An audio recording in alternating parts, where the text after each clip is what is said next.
voina chuan guitar lesson thar kan zir lenga voina kan zir tur chu Laichhuat an chhir ti hla kha Perhdan kan en don ni ama sabera chuan aki man te ka soenga B minor in kan la dona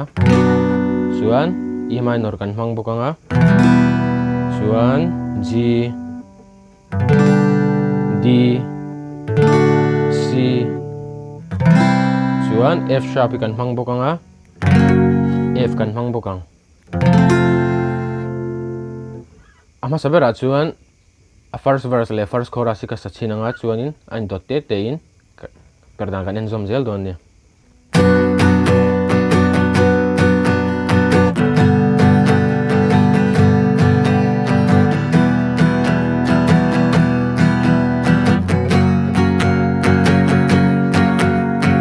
lanu leng levar rualte alla me Laichhuat moi o an zei hai nge siran son kailayan vor akop ten an hersiawe an himnge don lauten hey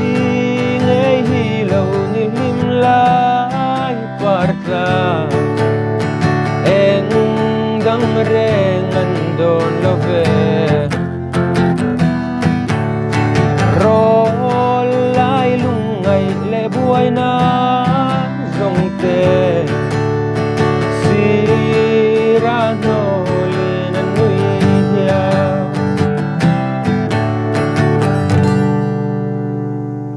ama sabera chuan a intro hi kanena nga intro a hianin B minor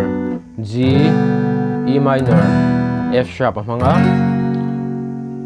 kami kha intro a chord progression kaldan turani a strumming pattern tur shim hi chu down down up up down up dikhana kalang down down up down up a chord a intro a hianin chord tin an voi ni down down up down up kha kan tianga tian down down up down up down down up down up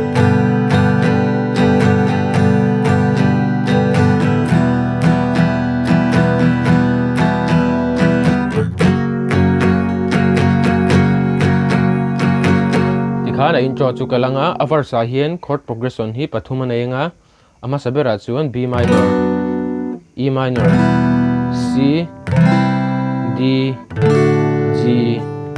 second progression a chuan C le D hi nianga third progression a chuan B minor E minor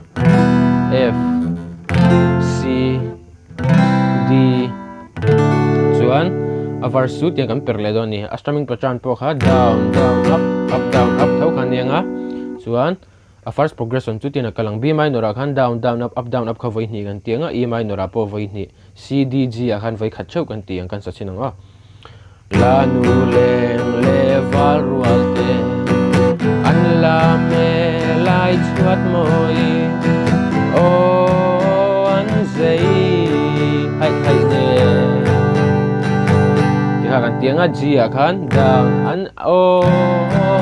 an zei hai nge down down up down up ta kan to panga duan a second chord progression aron lutanga second chord progression hi chu tlem ni dang dawanga C a khan down down kan tianga D a up down up kan tile doni down down up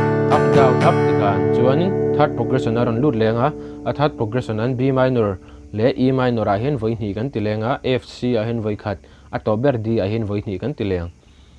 tiana kal leng siran son peilayan vor akop ten an hersiawe on himnge andon lauten down down up down up chuan a chorus aron lutanga chorus a point chord progression hi pathum thaw nei lenga masabera chuan G C D second progression a chuan G F E minor D a third a chuan G C D G a first progression hi te kan perdoni G a hian voi ni down down up down up kan tianga chuan C a voi khat D a hian voi li kan ti don ni tina kalang hey lo ni dim la la eng dang reng an don lo ve akhan G akan chho don ni eng dang reng an don lo ve akhan G akan chho nga G akhan second progression aru lut don chi ni chu G akhan down down kan tianga chuan F akan lut lenga up up down up kan ti lenga chuan E minor a down down D a up up down up kana kalang tiang kan ti la sinang o eng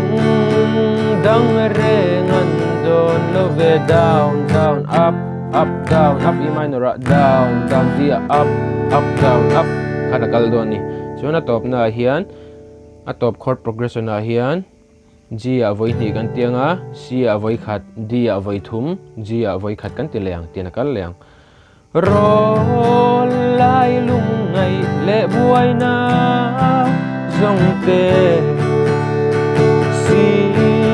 ra no lin an nui hia chuan G a kan voi khat kan tianga nuwa C D a kan lu lenga C a down down D a up up down up tikana kalang khora si bul jang kan salia chin ang mong changin hey ngei hi lo ni tim la partla en dang reng an don lo ve ro lai lung ngai le buai na zong te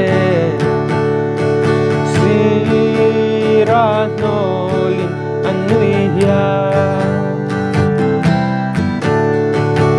chuan a topa G a kan thai thla to pang chuan tikhan second verse a kan du le don chuan B minor a kan ti lenga kan ang ai bukin a kal le mai don ni second verse po kha ole khati zong kha tun tuma guitar lesson kan siam thei chini sela he ka video chai tia hlawkpui nei lo nei ve ni chuan khong ai takin mi lo like mi lo subscribe ve don nia guitar lesson le pika kan in hula cheu don nia